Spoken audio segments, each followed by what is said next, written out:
بسم اللہ الرحمن الرحیم۔ کامو انفو یوٹیوب چینل کے ناظرین اکرام السلام علیکم۔ محترم، ہم اپنی آج کی ویڈیو میں حضرت موسیٰ علیہ السلام اور جادوگر کا قصہ بیان کریں گے اور امید کرتا ہوں کہ آج کی ویڈیو آپ کی دلچسپی کا باعث بنے گی۔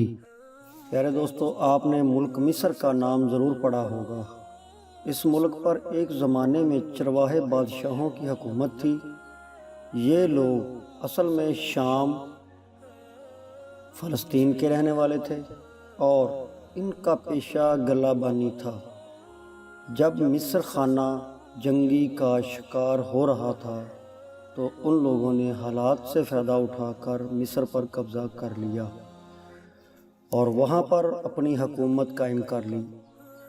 مصری لوگ ان دنوں دیوی اور دیوتاؤں کی پوجا کیا کرتے تھے۔ ان کے دیوتاؤں میں سب سے بڑا سورج دیوتا تھا۔ اپنے بادشاہ فرعون کو وہ سورج کا اوتار سمجھتے تھے۔ فرعون کی بھی پوجا ہوتی تھی۔ اہل مصر پکے مشرک تھے۔ اس وقت مصر میں ایک قوم بنی اسرائیل بھی رہتی تھی۔ پیارے دوستو، آپ کو پتہ ہوگا کہ اسرائیلی کون تھے۔ اسرائیل حضرت یعقوب علیہ السلام کا لقب تھا، اس لیے ان کی اولاد بنی اسرائیل کہلاتی تھی۔ حضرت یعقوب فلسطین یعنی کنعان میں رہتے تھے۔ ان کے 7 بیٹے تھے، جن میں ایک حضرت یوسف علیہ السلام تھے، جن کو ان کے بھائی بڑی حسد کی نگاہ سے دیکھتے تھے۔ ایک بار وہ اپنے والد سے اجازت لے کر حضرت یوسف کو شکار کے بہانے ساتھ لے گئے اور ان کو راستے میں ایک اندھے کنویں میں ڈال آئے۔ مگر جسے اللہ رکھے اس پر کوئی مصیبت نہیں آتی۔ چنانچہ اللہ تعالیٰ نے اپنی مہربانی سے اور قدرت سے ایک قافلہ جو اس طرف سے گزر رہا تھا، اس نے اس کنویں میں سے پانی نکالنے کے لیے ڈول ڈالا تو حضرت یوسف علیہ السلام باہر آ گئے اور آخر بکتے مصر کی حکومت کے ایک بڑے عہدیدار یعنی عزیز مصر کے پاس آ گئے۔ اس نے ان کو اپنے گھر میں بڑی عزت کے ساتھ رکھا، مگر عزیز مصر کی بیوی نے حضرت یوسف علیہ السلام پر ایک جھوٹی تہمت لگا کر ان کو قید خانے میں ڈال دیا۔ مگر قید خانے میں تمام لوگ اور قیدی ان کو بڑی عزت کی نگاہ سے دیکھتے تھے، کیونکہ وہ جانتے تھے کہ حضرت یوسف علیہ السلام نہایت شریف اور نیک انسان ہیں۔ اس زمانے میں مصر کے بادشاہ نے ایک عجیب و غریب خواب دیکھا، مگر دربار میں کوئی بھی آدمی اس خواب کی تعبیر نہ بتا سکا۔ چنانچہ ایک قیدی جو ابھی رہا ہو کر آیا تھا، اس نے بتایا کہ قید خانے میں حضرت یوسف علیہ السلام نامی ایک نیک انسان خواب کی تعبیر بتا سکتے ہیں۔ چنانچہ عزیز مصر نے فوری طور پر ان کو جیل سے دربار میں بلایا اور ان کو اپنا خواب سنایا۔ حضرت یوسف علیہ السلام نے اس خواب کی تعبیر بتائی کہ ملک میں لگاتار 7 برس تک قحط رہے گا اور 7 برس ملک میں خوشحالی رہے گی۔ اس قحط سے بچنے کے لیے انہوں نے بادشاہ کو تدابیر بھی بتائی۔ اس بات سے بادشاہ کے دل میں یہ بات بیٹھ گئی کہ پورے ملک میں حضرت یوسف علیہ السلام سے زیادہ عقل مند اور کوئی نہیں ہے۔